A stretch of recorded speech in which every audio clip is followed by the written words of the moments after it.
move on. Usahay kita rapod ang masakitan. Kaya adunay mga butang nga kinahanglan nato nga move on. Pero gusto gihapon nato nga pass on. Ang resulta tuwa hilag-hilag hinuon.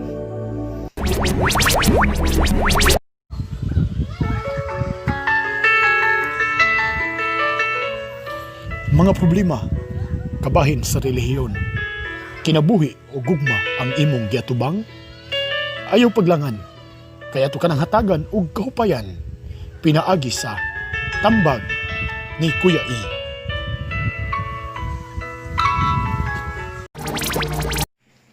Hello, mayong gabi sa tanan. Welcome sa itong programang Tambag ni Kuya E. So karon mga isuon, ato na po niya tagan og pagtagad. Ang usa sa ato ang sender diin mipadala sa iyang problema kabahin sa gugma through messenger. Mingon siya, Kuya E, unsaon pagkalimot sa crush nimo nga gi-crush back pud ka? Unya gipasaligan piyud ka na after 5 years magkakamuna. Apan mikalitra man o ka-cold siya. Alright, sumo to ang problema nga gipadala sa to nga sender. Unsaon daw pagkalimot sa crush nga gi-crush back pud ka.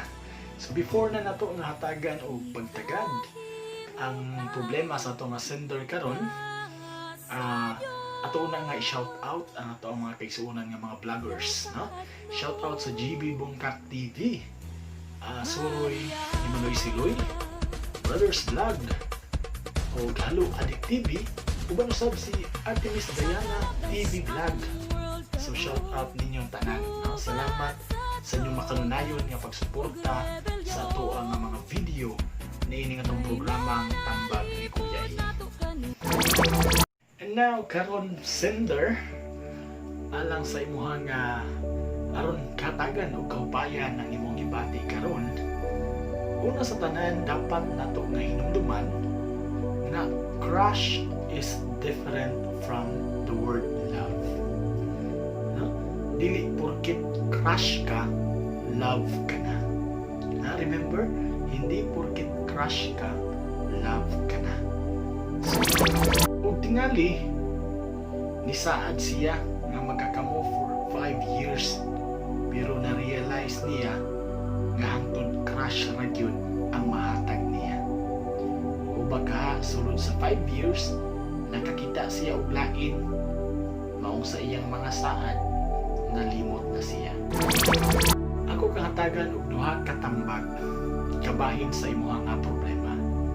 Una, kining gitawag nato og diversion.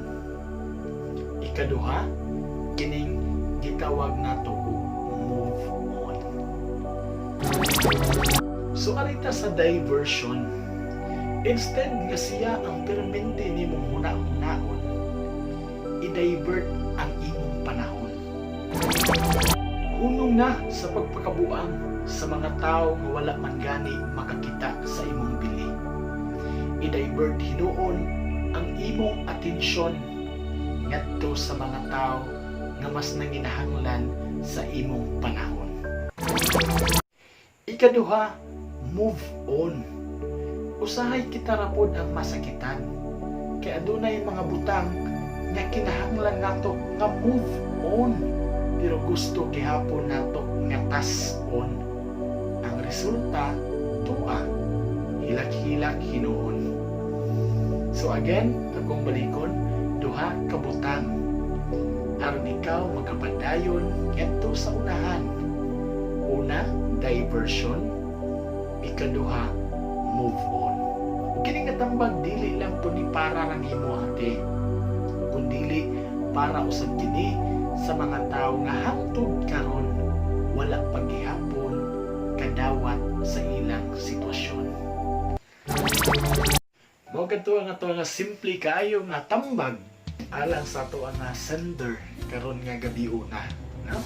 So salamat kaayo sa pagtan-aw sa ato nga video.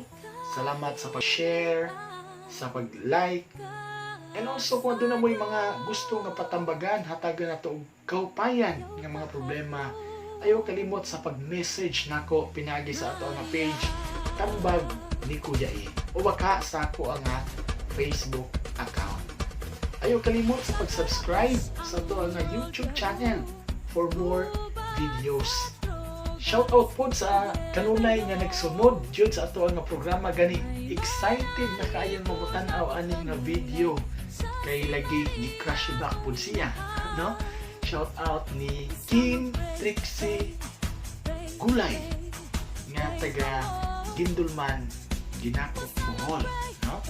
Shout out to Sab sa tanan nga i-crush back diha nga hantod karon crush sa gihapon ang tan-aw niya nimo.